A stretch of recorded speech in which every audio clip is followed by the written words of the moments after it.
The Public Health Agency of Canada proudly presents Coughing, Sneezing, and You. Every time a person coughs or sneezes, millions of disease-causing germs are launched into the air. Polite people cover their mouths, but using your hands can spread germs to other people. Until recently, the best advice was to use the inside of your elbow. Germs get trapped in the fabric and die. But we now know that even these precautionary measures aren't always sufficient to prevent contamination. That's why your best bet is to sneeze into the back of your knee. Here, people are far less likely to come into contact with your germs.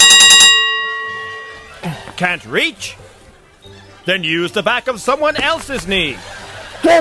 They'll be glad you did. By following these simple steps, we can all help make the world a healthier place to live. This has been a presentation of the Public Health Agency of Canada.